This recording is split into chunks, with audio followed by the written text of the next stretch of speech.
हाथ है तीसरे, मुझे चढ़ा के सरिया रंग रंग। राजा हरिश्चंद्र का नाट्य मंचन का कार्यक्रम आयोजित किया जा रहा है। आप सभी से निवेदन है अधिक से अधिक संख्या में पधारकर कार्यक्रम का आनंद लें एवं कार्यक्रम को सफल बनाएं।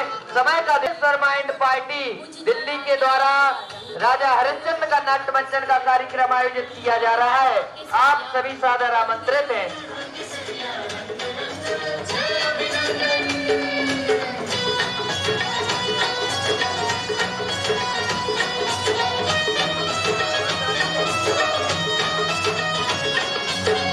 कार्यक्रम बाहर से आए हुए कलाकार सतेज शर्मा एंड पार्टी दिल्ली के द्वारा आयोजित किया जा रहा है एवं कार्यक्रम का आनंद लें। समय का ध्यान रखते हुए ठीक 8:30 बजे सतेज शर्मा एंड पार्टी दिल्ली के द्वारा राजा हरिश्चंद्र का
दिल्ली के द्वारा उदास सागर जन कल्याण टीम पर राजा हरिश्चंद्र का नाट्य मंचन का कार्यक्रम रखा गया है। ठीक 8:30 बजे आज विशेष कार्यक्रम सतेज शर्मा एंड पार्टी दिल्ली के द्वारा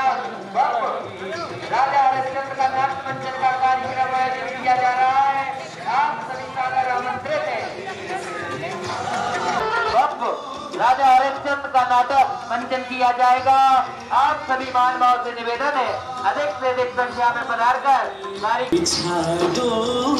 अपनी पलकों को मेरे सरकार आए हैं, सजा तो नहीं जाना मेरी इस सोनी मान भाव आज रात्रि ठीक 8:30 बजे से श्री उदार सागर जन कल्याण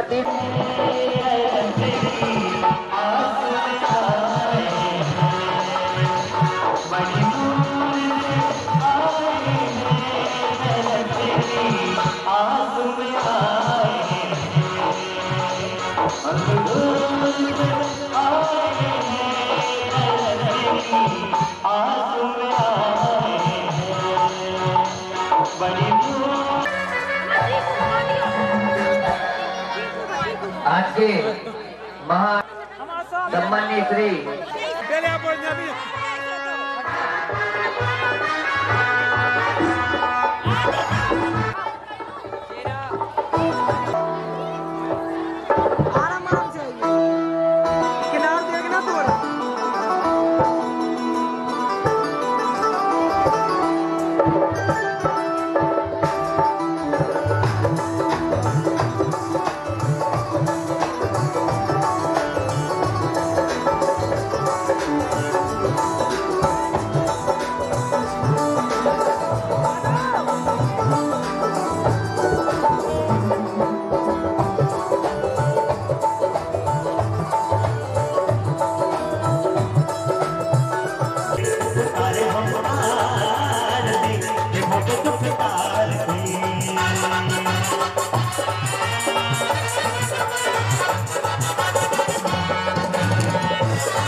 पहली आरती श्री राजा भगत पार उतार राजा, पहली आरती श्री राजा भगत पार उतार राजा।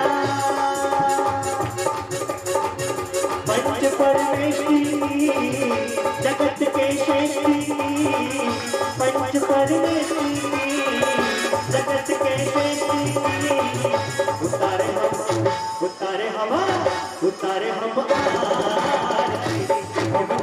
आरती, उतारे हम आरती, भक्त उतारती।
बढ़कर कौन।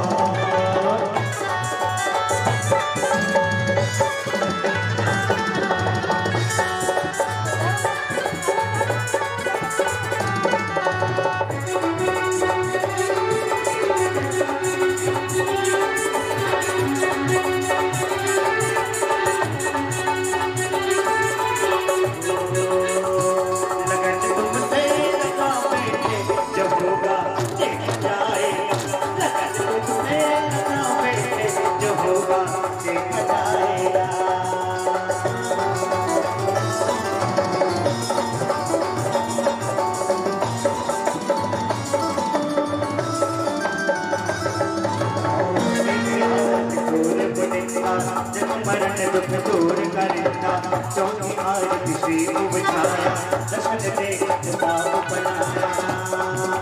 देवा देवा पारस देवा तुमसे बढ़कर कौन, तुमसे बढ़कर कौन। देवा देवा पारस देवा तुमसे बढ़कर कौन, हमें तुमसे बढ़कर कौन। और तुम्हारे भक्त जनों में हमसे बढ़कर कौन, हमें हमसे बढ़कर कौन।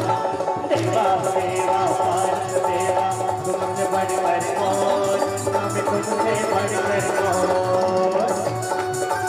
जय हो।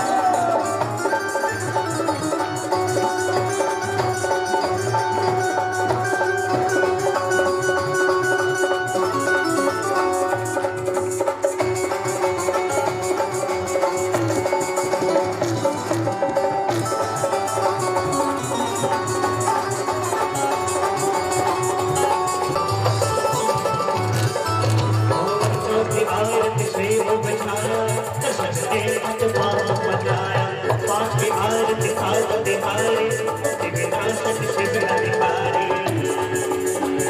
पंच परमेश्वरी की जगत के सृष्टि की, पंच परमेश्वरी की जगत के सृष्टि की। उतारे हम उतारे हम उतारे हम आरती भगत आरती उतारे हम आरती ये भगत आरती उतारे हम आरती ये भगत आरती उतारे हम आरती ये भगत आरती।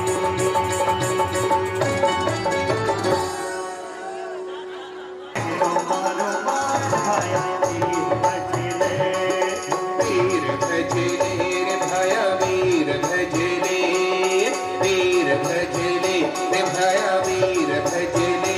जरा सो कहना माना मान ले तो वीर भजले।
शिखर पे बना विराजा जी।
प्राणों से प्यारा है सबसे प्यारा, प्राणों से प्यारा है सबसे प्यारा। आओ आओ भक्ति करवाने, आओ आओ भक्ति करवाने।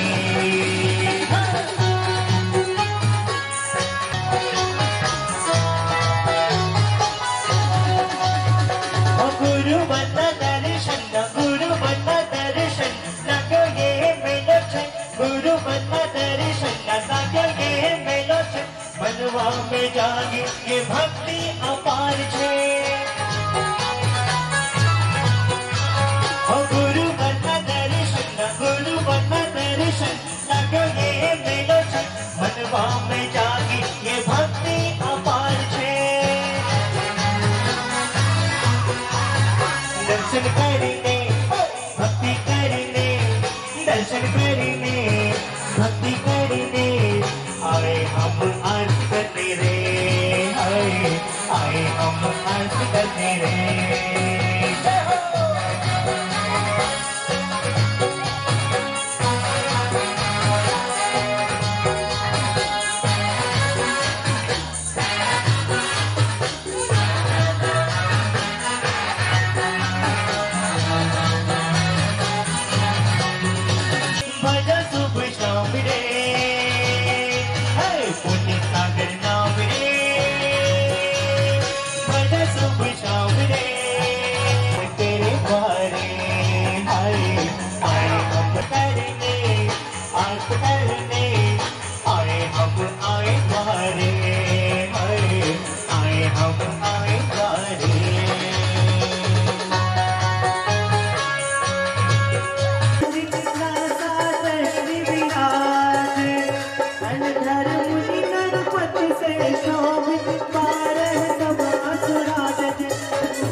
दीप सजाए की मैं आज उतारू आरतियां।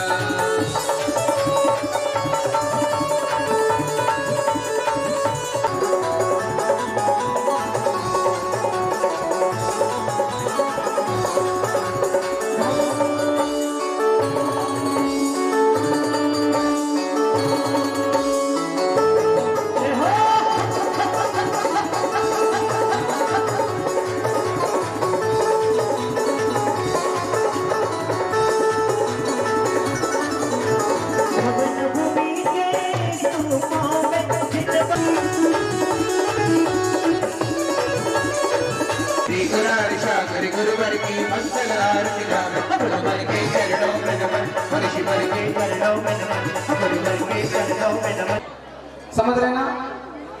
अगर अपनी जिंदगी में सम्मान जो जिनेंद्र भगवान की बिंब पर एक बूंद जल की समर्पित कर देते हैं, एक बूंद मात्र जल की समर्पित कर देते हैं, वो एक बूंद संसार के वैभव को दिलाने तो सामान्य सी बात है। वो व्यक्ति मोक्ष लक्ष्मी का भी वर्ण कर लेते हैं। अगर जैन कुल में जन्मे हो तो कभी भी इन मानवीय क्रियाओं से वंचित मत रहो। देखो अपने बड़े मंदिर में विराजमान बड़े गांव के बड़े बाबा आदिनाथ स्वामी, उनकी मनमोहक प्रतिमा के दर्शन तो आप लोगों ने किए होंगे, किए कि नहीं किए बोलो ना, अरे मुख से तो बोलो ना, किए ना, नहीं किए हो तो कल कर लेना। और 2 बूंद जल की उनके चरणों पर समर्पित कर देना और एक अपने मंगल भावना का श्रीफल उनके चरणों में चढ़ा के देख लेना, तुम्हारे रुके हुए कार्य कैसे नहीं बनते हैं। सामान्य नहीं है वो बड़े बाबा सामान्य नहीं है, आदिनाथ भगवान सामान्य नहीं है। एक सेठ जल जहाज से विदेश जा रहा था, सुनो, सुनने जैसी बात बोल रहा हूं। एक सेठ जल जहाज से विदेश जा रहा था, पत्नी उसकी साथ में थी और रात के 2 बजे थे और तूफान आ गया, जहाज डूबने लगा, जहाज डूबने लगा। पत्नी ने अपने पति से कहा, हे नाथ उठो, देखो तूफान आया है, हम और तुम बिछड़ने वाले हो। सेठ उठा और अपनी पत्नी से बोला, पागल, तुम भी सो जाओ और मुझे भी सो जाने दो, और फिर सो गया। जब जहाज डूबने की स्थिति में आ गया तो पत्नी ने कहा, हे नाथ उठो, देखो जहाज डूबने वाला है। सेठ ने कहा, पागल, तुम सो जाओ और हमें भी सो जाने दो, फिर सो गया। जब जहाज एकदम डूबने लगा, लोग भगवान से अपने प्राणों की भीख मांगने लगे, तो सेठानी ने कहा, हे नाथ उठो ना, देखो भगवान से लोग अपने अपने प्राणों की भीख मांग रहे हैं, हम और तुम हमेशा को बिछोड़ने वाले हो, उठो ना नाथ। सेठ उठे और तलवार उठाई और अपनी पत्नी की गर्दन पर रख दी और कहा, सुनो, अपने भगवान को याद कर लो, 1 मिनट के अंदर तुम्हारी भगवान को प्यारी होने वाली हो, अपने भगवान को याद कर लो। उसकी पत्नी और जोर जोर से हंसने लगी। सेठ ने कहा, तुम हंसो मत, मैं कह रहा हूं हंसो मत, अपने भगवान को याद कर लो, तुम मरने वाली हो। वो पत्नी और जोर जोर से हंसने लगी। तो सेठ ने कहा, तुम हंस क्यों रही हो? सेठ ने कहा, तुम हंस क्यों रही हो? उसकी पत्नी बोली, तुम मेरे प्राणनाथ हो, तुम मुझे मार नहीं सकते, तुम मेरे पति हो, मेरे प्राणनाथ हो, तुम मुझे मार नहीं सकते। तो सेठ ने कहा, जैसे तुम्हें अपने प्राणनाथ पर भरोसा है, वैसे हमें अपने आदिनाथ पर भरोसा है, वो हमें मार नहीं सकते। जिंदगी में हर जगह हर बात इंसान की नहीं चलती, जिंदगी में हर जगह हर बात इंसान की नहीं चलती, और जब इनकी चलती तो फिर किसी की नहीं चलती। समझ रहे हो ना, कैसी भी विपदा आ जावे। जैसे मैं एक बार भोपाल से आया और यहाँ बड़ा गांव आया, रात के 2 बजे थे, सुनना बात को, 2 बजे थे और हम बस स्टैंड से उतरे, पुलिस वालों ने हमें रोक लिया।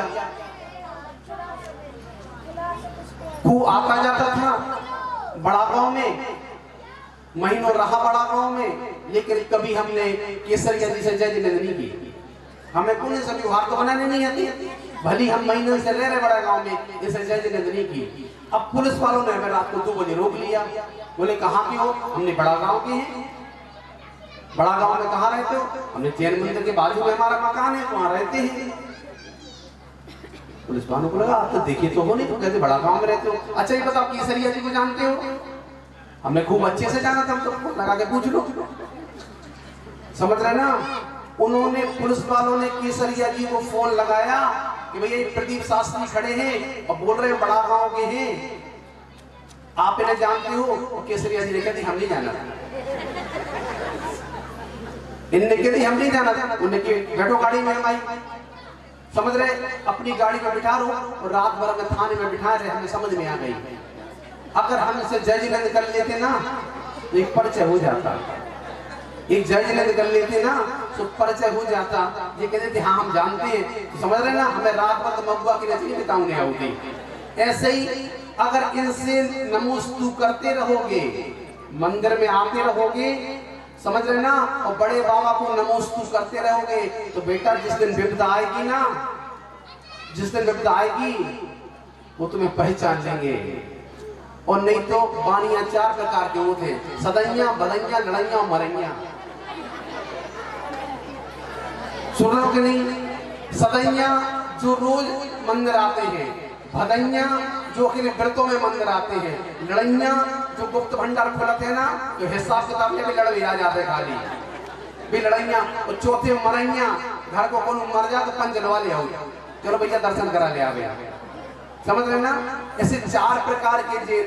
तो कभी अगर मंदिर जाओगे तो भगवान पहचानेंगे नहीं तुम्हें, इसलिए रोज आओ, रोज जिन भगवान के दर्शन है चरणों में मस्तक को झुकाओ, क्योंकि हम जानते हैं नात्यभूतम भुवन भूषण भूतेनाथ भूते रे गोड़े रे भूभि भवन्ते मभीष्टुवन्त्या। जो भगवान के चरणों को पूज लेता है वो स्वयं पूजनीय हो जाता है। जैसे आचार्य विद्यासागर महाराज को देख लो, आचार्य विद्यासागर महाराज बड़े बाबा के चरण पूज रहे हैं, आचार्य विद्यासागर महाराज बड़े बाबा के चरण पूज रहे हैं और हम सब मिलकर विद्यासागर जी के चरण पूज रहे हैं। जितना सम्मान दोगे उतना सम्मान मिलेगा, और सम्मान तो हमेशा देना चाहिए। 3 भुवन में सार वीतराग विज्ञानता। 10 मिनट और बोल लेना, बता देना, क्योंकि तुम्हारे सामने कार्यक्रम है, समझ बाहर से कलाकार लोग आए हैं। 3 भुवन में सार वीतराग विज्ञानता शिव स्वरूप शिवकार नमो त्रियोग समारिके। वीतराग विज्ञानता, जिनका राग बीत गया है उन बीते हुए ज्ञान को, जिनका राग बीत गया है ऐसे राग बीते हुए ज्ञान को वीतराग ज्ञान कहा जाता है। अब सुनो, जिन्होंने कभी प्रधानी का चुनाव नहीं जीता हो, जिन्होंने कभी प्रधानी का चुनाव नहीं जीता हो, उनसे तुम सांसद के चुनाव की रणनीति समझ में जाओ, क्या बताएं? विचार तो करो ना कि प्रधानी को चुनाव हार गए, टमाटर तो बेचत कर रहे भी तुम्हें सांसद की चुनाव की रणनीति क्या समझाएंगे? विचार करना। अरे समस्या समझनी है या सुलझानी है तो उनसे बोलो जो समस्या को निपटा चुकी हो। मंदिर में हमने महिलाओं को देखा, परिक्रमा लगाओ थी तो कभी एक टीकोड़ चाची सुनो तो देखो बहुत कैसी कह रही थी। अब तुम अपनी समस्या उन टीकोड़ भाई चाची को सुना रही, तुम्हारी तो एक बहू की समस्या है, उन टीकोड़ भाई को 3 बहू की फंसी कर रही है, तुम्हारी का निपटा है? अरे उनको सुनाओ अपनी समस्या जो निपटा चुके हो, समझ रहे ना? अब जो खुद रोक फिर रहे हैं तुम्हारी का निपटा दे, कभी नहीं सुनाओ, कभी नहीं सुनाओ। अपने अपने स्वभाव में जियो। बेन सुन तो रही हो ना?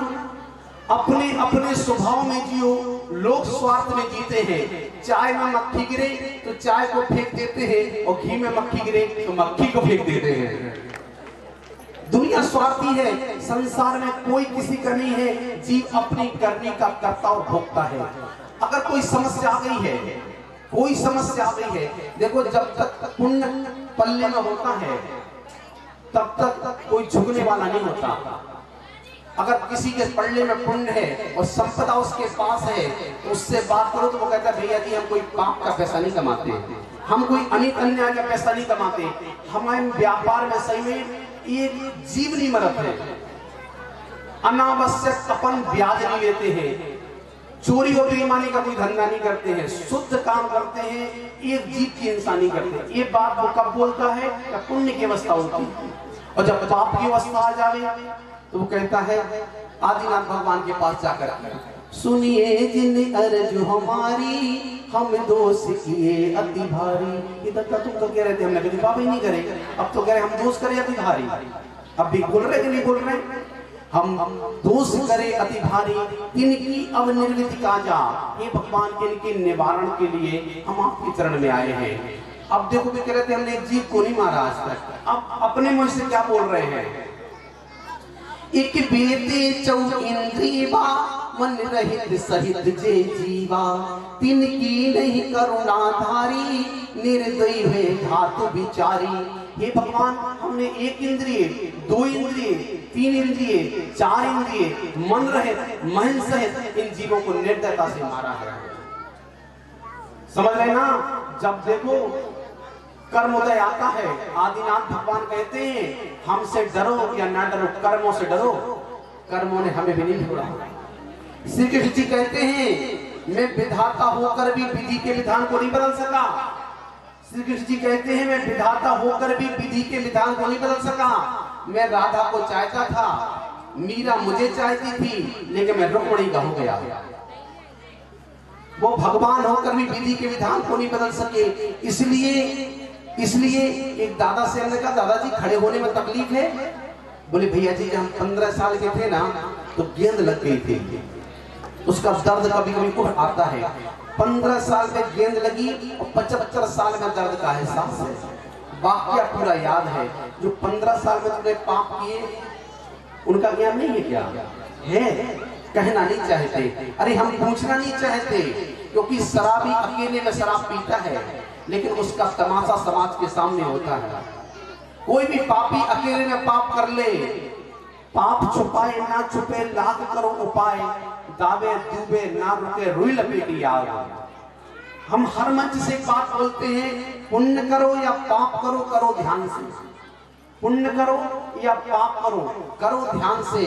जब कर्म उदय में आए तो पहचान सको ज्ञान से। रोने की कोई आवश्यकता नहीं है। हमने मिर्च खाई है तो हमारे पेट में जलन होगी, संसार की कोई ताकत शीतलता पैदा नहीं कर पाएगी। जब समस्या आती है तो लोग हमारे पास आते हैं, पंडित जी वास्तु दोष देख लो, वास्तु दोष देख लो, ग्रह दोष, वास्तु दोष, पितृ दोष, शनि दोष, बुध दोष, राहु दोष, केतु दोष, सारे दोष देखते हैं। तुम्हें अपना दोष नहीं दिखता? तुम्हें अपना दोष नहीं दिखता? अरे जिंदगी में समस्या है तो ना किसी पीर से पूछो ना फकीर से पूछो, अपने जमीर से पूछो कि हमने क्या किया है, उसका परिणाम हमें मिलेगा। कई जगह लिखा रहता है सावधान, आप सीसीटीवी कैमरे की निगरानी में हैं, चाहे लगो चाहे नहीं लगो, लेकिन लिखा होता है। लेकिन यहाँ लिखा नहीं है लेकिन लगा है। जिनेंद्र भगवान के दरबार में लिखा नहीं है, लगा हुआ है। त्रैकाल्यम द्रौसक्कम नवपदशैतम दीप सत्कायस्या। समझ रहे हो ना? इसलिए कोई भी कर्म करो बड़ी चेतन अवस्था में करो, क्योंकि इनके परिणाम भोगने पड़ेंगे। और संपत्ति के कई उत्तराधिकारी हो सकते हैं, संपत्ति के कई उत्तराधिकारी हो सकते हैं, लेकिन कर्मों के उत्तराधिकारी नहीं होते। कर्म तो हमें स्वयं भोगने पड़ते हैं। इसलिए जो कर्म कर रहे हो बड़े चेतन अवस्था में करो। अच्छा कर्म कर रहे हो तो शुभ कर्म तुम्हारे पढ़ने में आएगा, और पाप कर रहे हो तो अशुभ कर्म तुम्हारे पढ़ने में आएगा। अभी बड़ा गांव में क्या कोई ऐसे परिवार भी है जिन्होंने बनने वाले संस्कृत चैत्यालय में प्रतिमा स्थापित न की हो? शायद आपका कोई परिवार नहीं होगा, नहीं होगा। अगर एक आध तो होंगे भी तो सही में वो कल अपना मानस बना के आएंगे। अपने बेटों से पूछ लेना, अपनी बहुओं से पूछ लेना, और कल संस्कृत जिनालय में एक प्रतिमा तो स्थापित करा ही देना, क्योंकि कोई भरोसा नहीं है कल का। मैंने ऐसे ऐसे कार्यक्रम कराए हैं केसरिया जी की सारी सेटिंग है पूरी, माइक वाला संगीत वाला सब सेट है, द्रव आ गई है। और हमने उस पार्टी से बोला सुनो सुबह 5:30 बजे आ जाना, हम जल्दी विधान कराएंगे। सुबह भैया जी आप फोन लगा देना, हम आ जाएंगे जल्दी। ललितपुर की बात बोल रहा हूँ। हमने उनको 5:30 बजे फोन लगाया, हमने कहा मामी जल्दी उठो तुम, विधान करना है आज। तो हमसे बोली भैया हम बहुत थक गए, हम 6 बजे उठे। हमने लेट हो जाए अपन 6 बजे, 5:30 उठे। हमने उन्हें 6 बजे फोन लगाया, वे शांत हो गई। अब वहां से संगीतकार फोन लगा रहे हैं, भैया दद्दा जी को विधान होने हैं, विधान कर मंदिर नहीं आ रहे हैं, नहीं तो चले गए स्वर्ग लोग नहीं कर रहे विधान। ऐसे ऐसे भाई आयु का कोई भरोसा नहीं है। एक घड़ी मत विश्रोव करो, नहीं आयु जम्मू के बीच में एक घड़ी के लिए भगवान की हमें भक्ति से विमुख नहीं होना है। और दिगंबर जैन समाज बढ़ावा का तो एक भी परिवार शेष न रहे इस परिवार की ओर से अपने बनने वाले संस्कृत चैत्यालय में प्रतिमा विराजमान न होवे। और सुनो, कल आचार्य भगवंत गुरुवर श्री उदार सागर जी महाराज का आचार्य पदारोहण दिवस है। 9 बजे से मांगलिक क्रियाएं संपन्न होंगी। पदारोहण दिवस आप लोग आओगे कि नहीं आओगे? बोलो ना, आ जाना तुम लोग। समझ रहे ना? रत्नात्रधारी तपोधन श्रेष्ठ साधु अपने बीच विराजमान है, जिनकी महती अनुकंपा से ये तीर्थ क्षेत्र उत्कृष्ट से उत्कृष्ट गरिमा को प्राप्त कर रहा है और बुंदेलखंड में चर्चा का विषय बनने वाला है। वैसे बन रहा है। लगातार 3 अनुष्ठान आप लोग करा चुके हो, चौथा अनुष्ठान और 5वें पंचकला प्रतिष्ठा गजरत महोत्सव की मांगनी क्रियाएं इसी 2021 में संपन्न होने वाली हैं। समझ रहे हो ना, इतना कोरोना काल में किसके अंदर सामर्थ्य है। लोग सोच रहे हैं शांतिनाथ विधान कराने के लिए और आप इतने उत्कृष्ट कार्य कर रहे हो, इस सौभाग्य गर्व की बात है। लेकिन इनकी अगर नजर इनायत है, इनकी अगर नजर इनायत है तो समुद्र भी राह दे देगा। एक कृपा है आदिनाथ भगवान की जो आप लोगों के ऊपर बरस रही है। प्रभु नाम कैसो भजो, प्रभु नाम कैसो भजो, रीत भजो चाहे खीज, उल्टो सीधो जमत है खेत पर एक बीज। खेत में बीज डाल देने के बाद ये नहीं देखा जाता कि उल्टा गिर रहा है कि सीधा गिर रहा है। अगर हमने श्रद्धा से समर्पित किया तो अंकुरित हो जाएगा। जो इस परिसर में आ रहे हैं, आमात्र रहे हैं, वो सारे सम्यक दृष्टि हैं। मिथ्या दृष्टि तो गेट के अंदर ही नहीं आती, वो तो आवाज सुन के रोड पे उतनी खुदी टहल टहल के और रास्ते मास्टरी खाई उसी से लौट गए। लेकिन जो अच्छे पुण्यात्मा जीव है इस परिसर में वो आ जाते हैं। कल 6:45 बजे केसरिया जी, किसी का कोई इंतजार नहीं होगा। 6:45 बजे से अभिषेक क्रिया प्रारंभ होगी और 7:30 बजे शांति धारा भी समाप्त हो जाएगी। जिनका सौभाग्य होगा उन्हें करने को मिलेगी, क्योंकि समय का अभाव रहेगा। और 300 अर्घ समर्पित करने के बाद 9 बजे मंच हमें आचार्य श्री को सौंपनी है। इसलिए समय कम है और कार्यक्रम अधिक है, तो समय से आ जाना। आओगे कि नहीं आओगे बोलो ना, आ जाना। देखो तुम लोगों ने कहा आएंगे, मरे ज्यादा तुमने गिलीनी ताऊ में दूसरी जुकीनी। भगवान मैं आपकी समझ मर्यादा ले रहा हूँ, मैं समय से उपस्थित हो जाऊंगा, ठीक ना। सो आ जाना, आगे कार्यक्रम है, कल अपन पुनः मिलते हैं, ठीक ना। जिनवाणी स्तुति कर ले, ठीक ना, अच्छे से बोलो ना, कर लेते हैं। क्योंकि हिंसा 3 प्रकार की होती है, मन हिंसा, वचन हिंसा, काय हिंसा। अब वो कल सुनाएंगे हम, ठीक ना।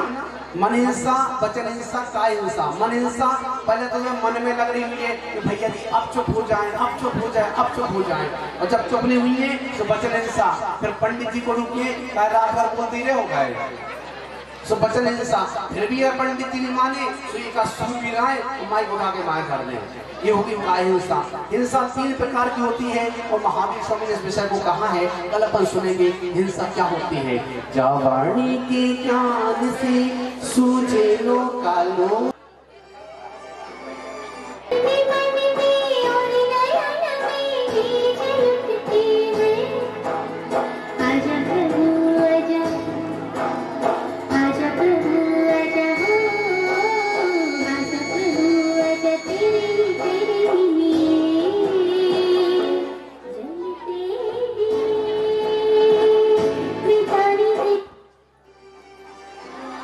सुनते हैं जब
द्वारपालों द्वारा सूचना मिली है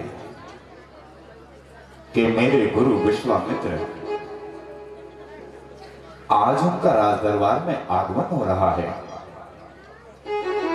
पलक पावड़े बिछाकर अपने गुरु के आगमन की प्रतीक्षा कर रहा हूं। हे गुरुवर, शीघ्रता से दर्शन दें और मुझ सेवक को कृतार्थ करें, मुझ सेवक को कृतार्थ करें। हरि ओम हरि।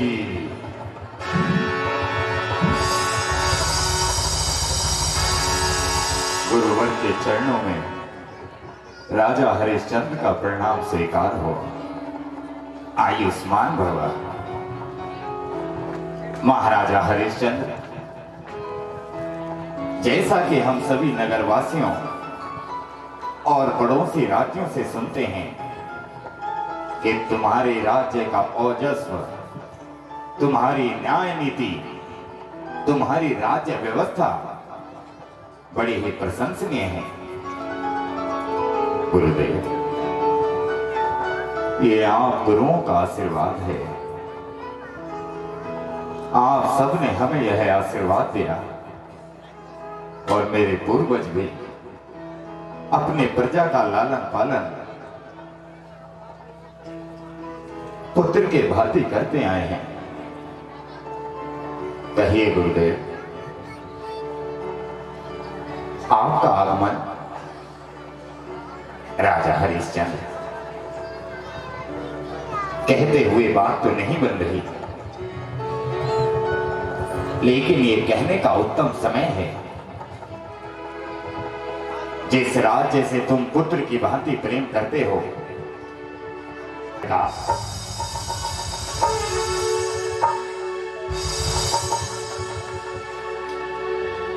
ये तुम्हारे राज्य में नर नारी बालक बालिका सब तुम्हारी आंखों के सामने तड़प तड़प कर मरते रहेंगे। यदि तुम्हारे राज्य में महामारी का प्रस्थान हुआ, उसका आगमन हुआ, तो जब तक गुरुदेव,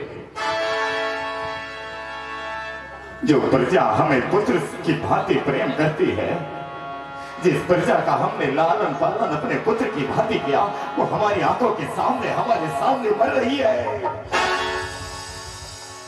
गुरुदेव, ऐसा कभी नहीं होगा। आप गुरुओं ने हमेशा हमारी सहायता की है, हमेशा अपना आशीर्वाद बनाए रखा कि हमारी प्रजा कुशल मंगल जीवन जीती रहे। हम साधु संतों के पास केवल एक ही उपाय होता है।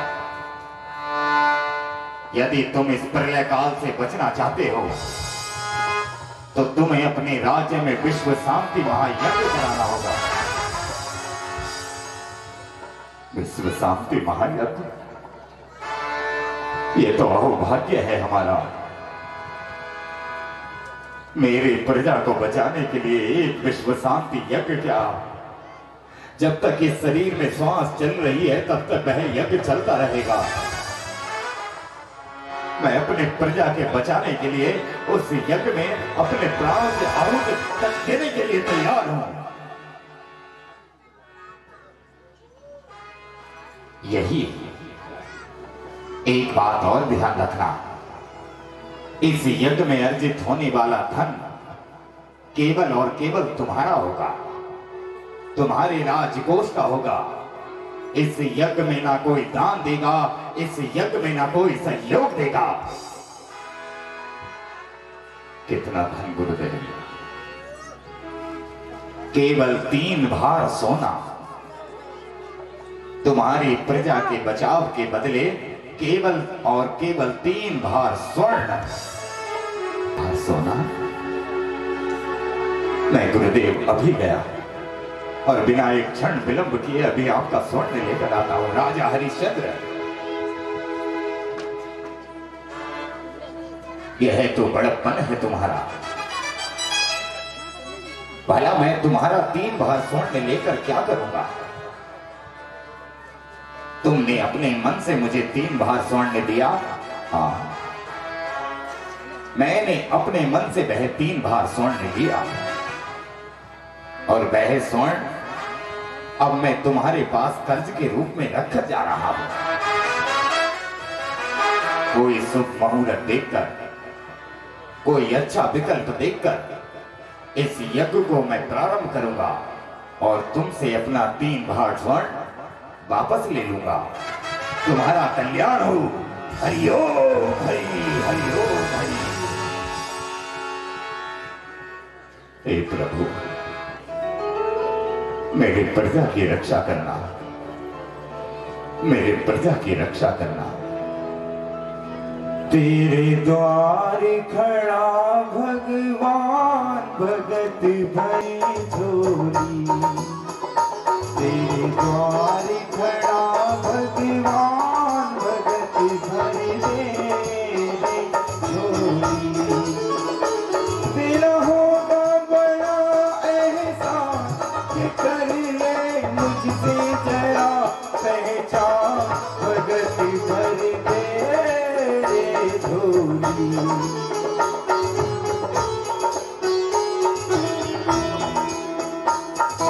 आज लुटा दे रे सर्वस्व अपना, मान ले कहना मेरा। आज लुटा दे रे सर्वस्व अपना, मान ले कहना मेरा। लुट जाएगा जन्म जन्म तक, जीवन मरण का फेरा रे, जीवन मरण का फेरा। मैं आज तेरा मेहमान, कि कर ले मुझसे जरा पहचान, भगत भर दे झोली। तेरे द्वार खड़ा भगवान, भगत भर दे झोली। हे साधु महाराज, आप मेरे द्वार पर इस तरह से अपने आशीर्वाद देने आए हैं। मैंने आपके ये सुंदर गीत सुनकर बड़ा ही मनमुग्ध हुआ। इस द्वार पर प्रजा आती है, इस द्वार पर नर नारी आते हैं, लेकिन कोई भी इस तरह साधु सन्यासी अपने लिए धन लेने नहीं आया। मांगो, क्या मांगते हो? ये राजा हरिश्चंद्र का राज दरबार है। जो तुम मांगो मैं तुम्हें बहन देने के लिए तैयार हूं। राजा हरिश्चंद्र, मैं तो केवल और केवल तुम्हें अपना यह गीत सुनाने आया था। क्या तुम्हारा मन है कि जो मैं मांगू तुम देने के लिए तैयार हो? निसंदेह, लेकिन इस उपहार को मांगने से पहले कहीं ऐसा ना हो कि आप मेरी मांगी हुई वस्तु मुझे ना दे पाए।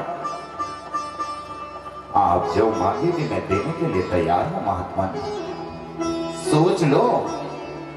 सोच लिया? क्या उपहार दे सकते हो? जो मांगोगे वो दूंगा। तो फिर ठीक है, इस उपहार को मांगने से पहले मैं तुमसे 3 वचन लेता हूं। मुझे वचन दो कि जो मैं मांगूंगा वो मुझे अवश्य मिलेगा। मैं वचन देता हूं, जो मांगोगे वो अवश्य दूंगा। वचन दिया सोचा नहीं, क्या होगा परिणाम। सोच समझ कर कीजिए, जीवन में सबका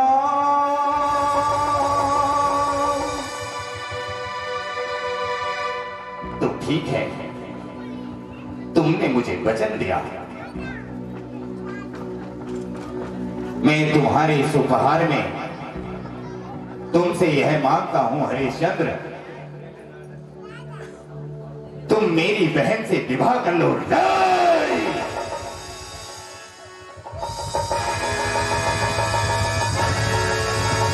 ये क्या कह रहे हैं आप जानते भी हैं आपने जो शब्द कहे हैं वो साधु संतों के मुख से शोभा नहीं देते। तुम्हें हीरे चाहिए हीरे लो, मोती चाहिए मोती लो। महात्मन, जहां तक तुम्हारी निगाह जाती है आपको जानना चाहिए कि हमारी एक पत्नी है, उस पत्नी से हमें एक बेटा है। हम अपनी पत्नी के होते हुए किसी दूसरी स्त्री को पत्नी का अधिकार नहीं दे सकते। अच्छा, विचार तो तुम्हारा उत्तम है, लेकिन तुमने जो मुझे वचन दिए थे, क्या मैं संसार में यह कह दूं कि राजा सत्यवादी राजा हरिश्चंद्र 3 वचन देकर भी असत्य हो गए? नहीं, इस कुल की रीत सदा चली आई, प्राण जाए पर वचन ना जाई। तुम्हें जो चाहिए वो चाहिए, तुम्हें जो मांगना हो वो मांग लो, लेकिन ये विवाह का प्रस्ताव, ये विवाह की बातें हमसे ना कहें। आज तक साधु संत हमें आशीर्वाद देने आए हैं, तुम पहले ऐसे साधु हो जो हमारे जीवन में आग लगा कर रहे हो। देखो, यदि तुम मुझे अपना उपहार देना नहीं चाहते तो कोई बात नहीं है, तुम अपने मुख से यह कह दो कि तुमने मुझे उपहार देने की बात नहीं कही। तुम यह कह दो कि उस उपहार को देने के लिए तुमने वचन नहीं दिए। नहीं नहीं नहीं, हम असत्य बोले तो बोले कैसे? इसे एक छोटे से झूठ से हमारी मान मर्यादा, हमारे पूर्वजों का सम्मान सब कुछ मिट जाएगा। हरिओम हरि।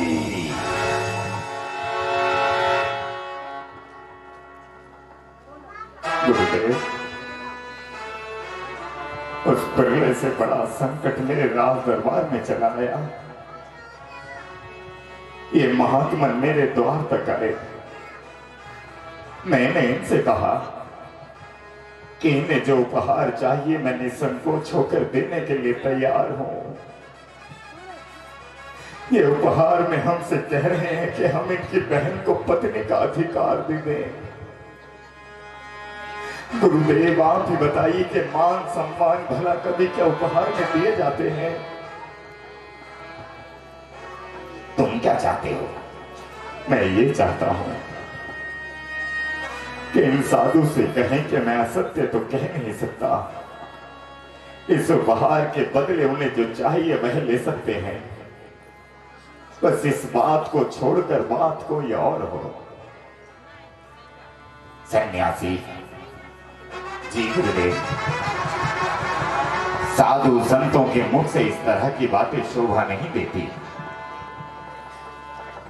राजा कह रहे हैं कि इस उपहार के बदले तुम कोई और उपहार मांग लो। गुरुवर, आपके राजा जब पहला ही उपहार नहीं दे पाए तो मुझे दूसरा उपहार कैसे देंगे? सौगंध खाता हूं गुरु के चरणों की, सौगंध है मुझे इन चरणों की, जिन चरणों को मैं अपना भगवान मान बैठा हूं। साधु, उस बात को छोड़कर जो मांगोगे मैं निसंकोच होकर तुम्हें दे दूंगा। बस मुझसे मेरी पत्नी का अधिकार मत छीनो, मेरी पत्नी का अधिकार मत छीनो। गुरु के चरणों की सौगंध खाई है, याद रखना हरिश्चंद्र। सत्य है गुरुदेव, तुम मांगो। क्या मांगते हो? राजा हरिश्चंद्र ने आपके चरणों की सौगंध खाई है। गुरु चरण से बनकर संसार में कुछ नहीं होता। मैं नहीं कहता कि मेरी बहन से ये